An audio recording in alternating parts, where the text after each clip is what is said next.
هلو، ازيكم يا شباب؟ عاملين ايه الاخبار؟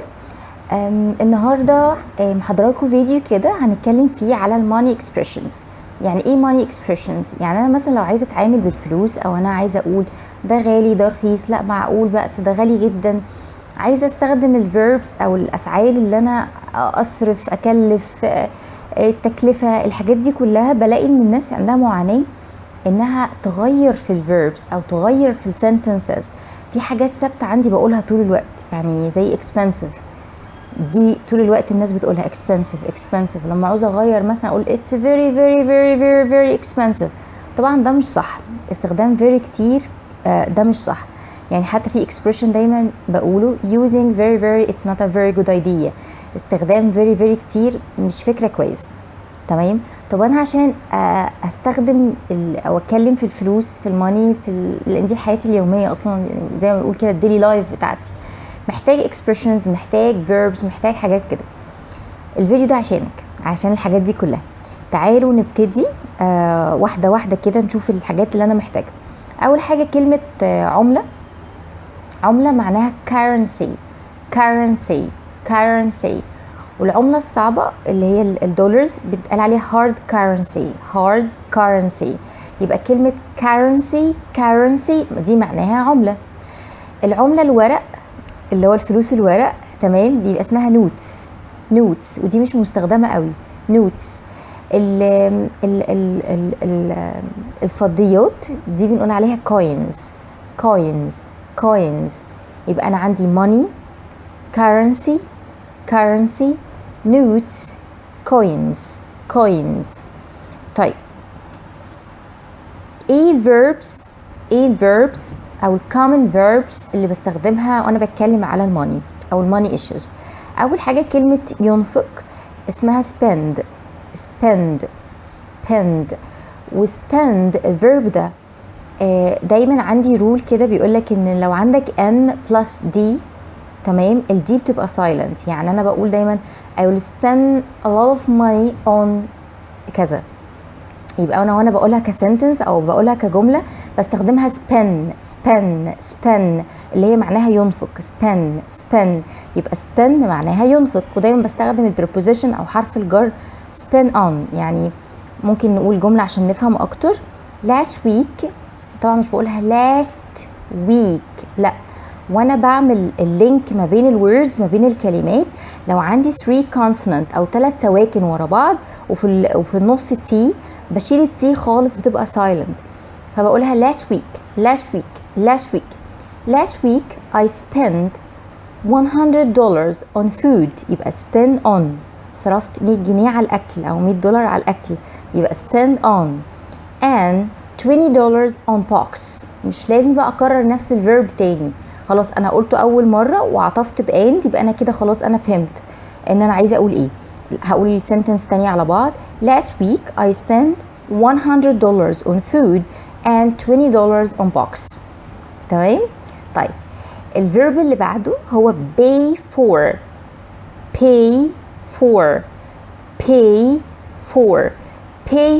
معناها يدفع ليه. pay for something، انت بتدفع في حاجه، يعني pay for. والماضي بتاع pay اللي هو دفعت هتبقى paid. I paid $200 or £200 for my new desk. my new desk. انا دفعت 200 جنيه او $200 عشان المكتب بتاعي الجديد. يبقى I paid £200 for my new desk. ممكن استخدم فيرب تاني اللي هو cost، كلفني. cost هقول it cost me £200. it cost me هو كلفني 200 جنيه. it cost me £200. it cost me £200. عايزه مثلا اقول لو انا واقف في سوبر ماركت او واقف في محل وعايزه اقول ادفع فين. where do I have to pay for these things. where do I have to pay for these things. ادفع حق الحاجات دي فين. where do I have to pay for these things. طيب cost معناها يكلف. اقول لك sentence تانية على cost برضو عشان تبقى معايا. my new desk my new desk cost me 200 pounds. الديسك ده أو الديسك الجديد كلفني كذا. my new desk cost me 200 pounds أو I paid 200 pounds. الفيرب اللي بعده ودي فيه confusion شوية أو فيه ارتباك أو خلط هو verb charge لأن كلنا عارفين charge أو charger معناها شحن أو يشحن وهكذا.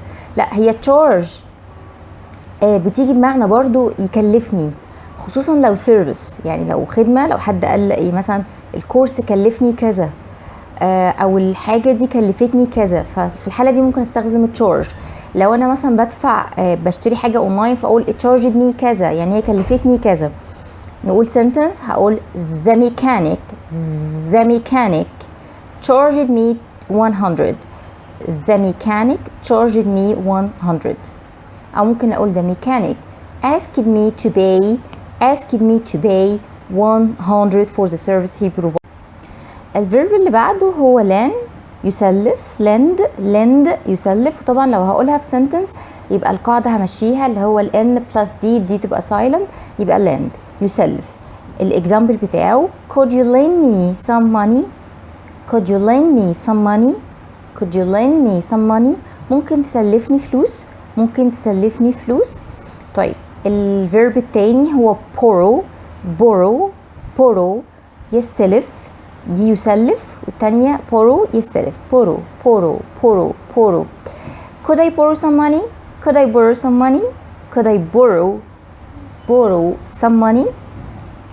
waste هي مش waste، دي معناها يضيع. هي ايه اللي جابها في الماني؟ لما بصرف فلوسي او ببذر الفلوس او بضيع فلوسي في حاجة ملهاش لازمة يبقى waste. example parents اللي هو الآباء أو الوالدين. parents often think that children waste their money. يبقى waste money use it badly، بيستعملوها بشكل سيء أو بيستعملوها مش في مكانها. use it badly. again the sentence parents often think that children waste their money on sweets and other things that they don't need. save يحوش. عايزة أقول أنا بحوش I'm saving up اللي هو keeping some money that I take or that I receive. So I'm saving up or I'm saving some money for a new bike. معناه أنا بحوش. مش لازم أقول بقى عشان أشتري عجلة جديدة، لا، عشان أجيب عجلة جديدة. هي الجملة كده خلاص واضح معناها. I'm saving some money for a new bike. طب ايه الصفات اللي انا ممكن استخدمها وانا بتكلم عن برضو الفلوس؟ كلمة free معناها مجانا. it's free مجاني. it's free. كلمة cheap معناها رخيص. cheap. كلمة reasonable معناها معقول أو سعره معقول. quite expensive غالي إلى حد ما. very expensive معناها غالي جدا. incredibly expensive. كلمة incredibly expensive معناها غالي بشكل لا يصدق أو مش منطقي. incredibly expensive. في بعض الاكسبريشنز اللي انا ممكن استخدمها برضو لو انا مش هقدر على التكلفة دي او مش معايا فلوس تكفي للحوار ده، يبقى استخدم الاكسبريشن I